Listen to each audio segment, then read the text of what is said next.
Welcome back. I am really happy to have you back here for our second week, our second lesson in our transformational process that you are making as you step up and step into your power and take back your energy and stop feeling all worn out and stressed all the time. So, the first homework you had from last week was to do an assessment. My Moffat's Mojo Meter for educators, and you went through and answered 40 questions about yourself.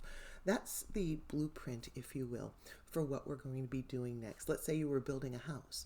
You'd have the blueprint first of what you are going to be building. Well, we have now used that Mojo Meter as the blueprint for what it is that you need to work on, what things are in your life that aren't working for you, and what is working. And so you've created the blueprint. And so now before you can build anything, you've got to have the right materials and tools in place. And that's what we're going to talk about today. The tools we're going to talk about are my signature mPower method that I created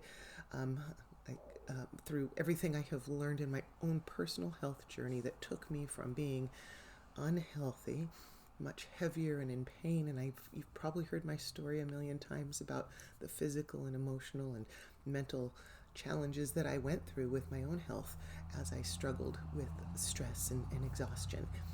The tools that I used took me a long time to find and figure out and use, but now that I've learned them and owned them, it is much easier to share them, much like it is for you as a musician to teach your students things, because the tools for you are easy to use.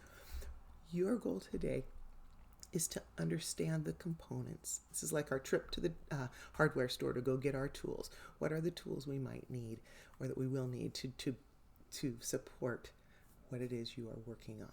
So we now are going to talk about those 4 elements of the mPower method. The letter M, powered, came from the 4 components: music, meals, movement, and mindful approach. To all of that are the four things that you need to really evaluate and that you can use to help you change all of those pieces of your life that just don't seem to be working. And let me explain what I mean by that. Let's start with meals. We can all deny it as long as we want to and say it doesn't matter, but I'm going to tell you from personal experience, what you put in your body makes all the difference in the world on how your body feels, how your brain functions, your emotions, all of that. I know that because of what I've lived through and what I've seen transformationally in other people that start to make these discoveries. That doesn't mean that what works for me, avoiding gluten and doing certain things like that, works for my body. But your body is different. Your brain is different. So I can't say, here's what you need to do now. Cut out grains, cut out this. That may or may not work for you. But now you're going to have the tools to go through and figure out, how do you know, based on your Mojo Meter and some other tools I'm going to be unveiling as the timing is correct for you. How do you take that information and start to figure out how the meals can impact your ability to remember things?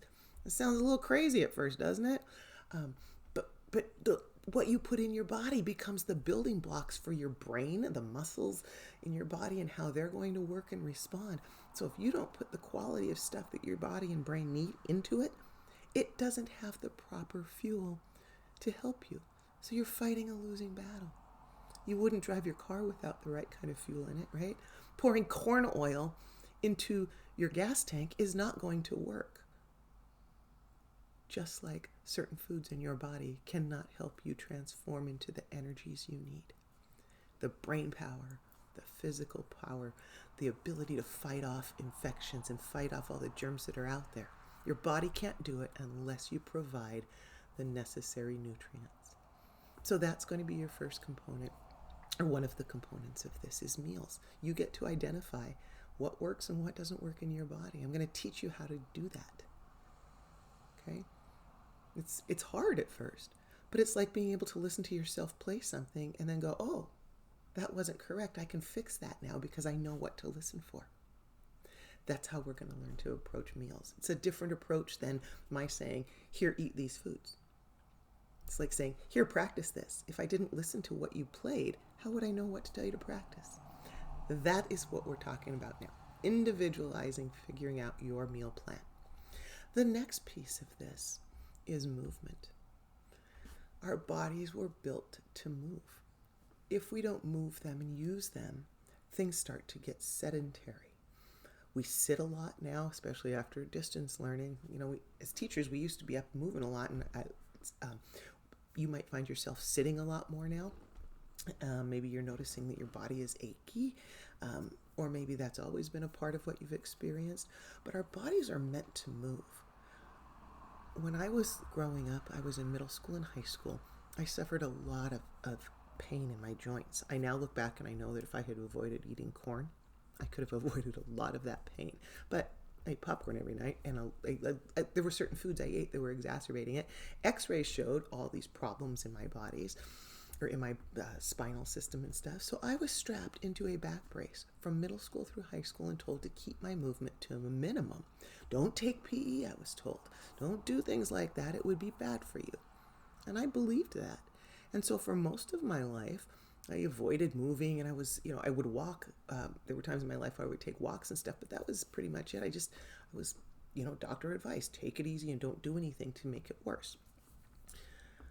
What I have learned since is that doing the proper movements for my body actually freed me from what was decades of pain and swelling, swollen joints, pain pills to mask all the pain, all kinds of stuff that had not been healthy. And it started when I started using yoga. Yoga for me was gentle. It didn't require, lots of strength because I didn't have any. Everything hurt. So for me, doing something where it could start at a very basic level, where literally the first movements are things like moving our necks and our heads and just doing things like that, it was gentle and it allowed me to go at my own pace. I found what worked for me. Other people will find other things, maybe already are athletic but aren't doing the movements that support their needs, or maybe this is an area you already have figured out. But movement is super important. We'll talk about some things like something as simple as putting your legs up the wall for 5 to 10 minutes a day. You might think that's not movement, but once you do that, what happens is gravity allows, if your feet are up there, all that stuff that gravity pulls down to your feet all day, now if you turn that upside down and you allow the movement of the liquids and fluids in your body to start moving and circulating, things don't get sedentary and settle in. You keep the juices and stuff flowing in your body. Disease doesn't happen like that. I know because I'm living this. Moving your body does wonders. So we're going to talk about what movement is going to be something that you look forward to and that gives you the results you want, so that you are encouraged to continue it instead of it being like, oh God, I have to exercise. What?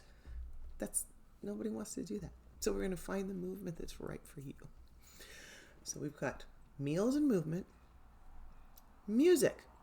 Like, how is music going to be like that big a deal in my life? Think about this.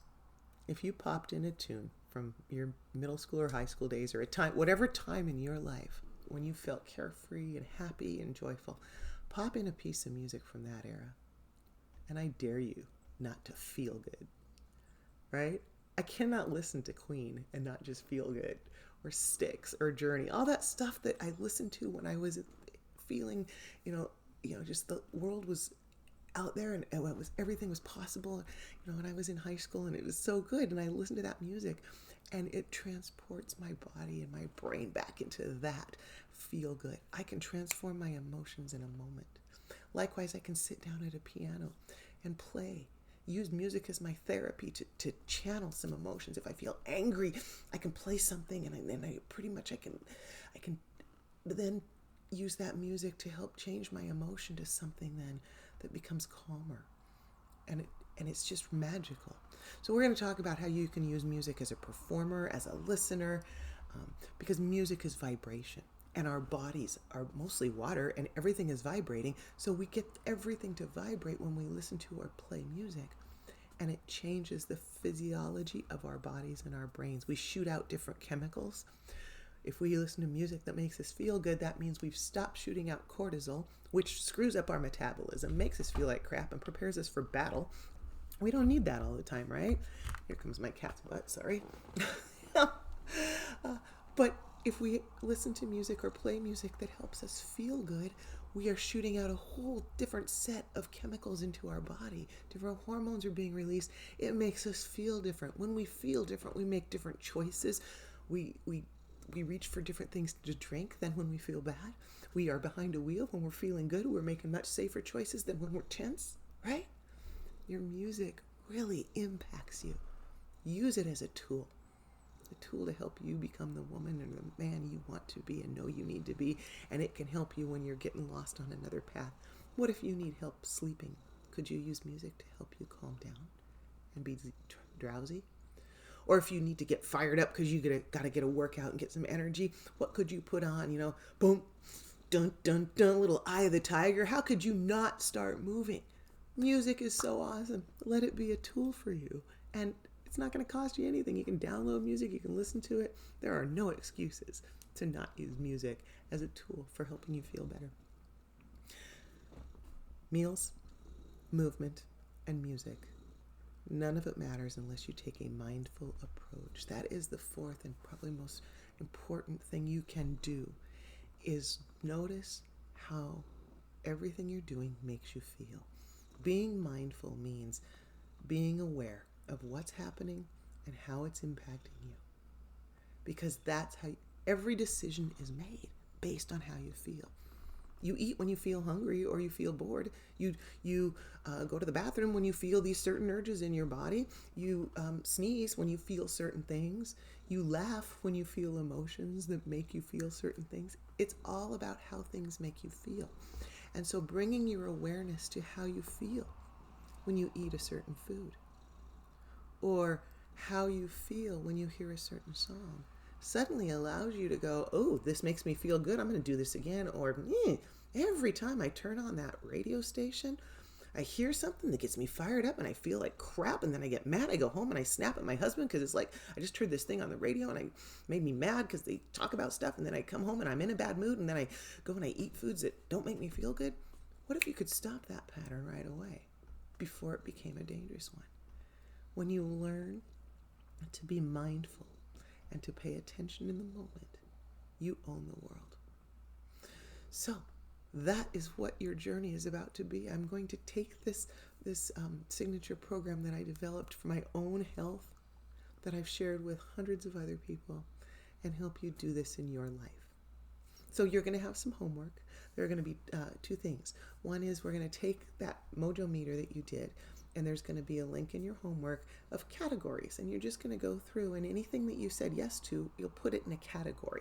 Some of those have to do with different areas that'll just help you focus in better. If this doesn't make sense, don't worry. As soon as you click on the template, it should become very evident what to do. And then your other daily job is you're going to, I want you to spend 10 minutes a day, approximately. Set a timer for 10 minutes so this doesn't become too much. I don't want you to sit there and just dwell for hours on this. And I want you to have a journal, whatever it is that you write in, and I want you to make an observation in each of those categories at the end of each day. Okay? What did you notice in the moment about some movement you were making and how it made you feel? Maybe it was stretching, and you noticed when you stretched and yawned and took a really deep breath, maybe you noticed that movement just refreshed you or helped you relax. Just notice. You're going to have a list. It'll say movement, meals, music, and mindfulness. What did you notice about one movement each day and how it made you feel? What was something in a meal that you had, or a snack, something you put in your body that you took the time to notice what it smelled like, looked like, tasted like, and how you felt after eating it? And while eating it, did it make you feel good or guilty? Those things. So maybe you just write blueberries, and you would remind you noticed the texture of a blueberry. Maybe you wondered about if it was what the soil it had been planted in was like, and what it was like as it was being hit by the sunlight and all the rainwater, and how this comes to you, and you're wondering, how is this going to impact my brain power? Blueberries and brain power are amazing. Eat a handful of blueberries, notice the texture, and then notice, how does that make you feel? Does it give you a little more focus? Just notice. There's no right or wrong answer. You're going to observe that. And then music. What music influenced you? Maybe you noticed you were at the grocery store and you were in a certain aisle and you were making food choices that didn't seem like ones you were glad you were making, and notice what music was playing. Did that influence you? Maybe your subconscious was being influenced. Or maybe you use music because you're really tired and you want to be fired up, so you try putting on a piece of music. Notice, does it help fire you up or not? Just observe. And then finally, mindful. Pick a moment or two of just being fully aware of what's going on in your surroundings, and what is it like to notice your five senses? What do you see, hear, taste, touch, and feel in a moment? And what is it like to be aware of that? So that's it. 10 minutes a day. All you have to do is notice those 4 categories and what you've observed in the given day, and then bringing it to your awareness. We'll talk about it in our groups on the call, and you certainly should be sending, if you want feedback, send that to me or talk to me about it. But this is what we are going to use as the basis of transforming your life. So, any questions, to reach out to me. Otherwise, enjoy this process.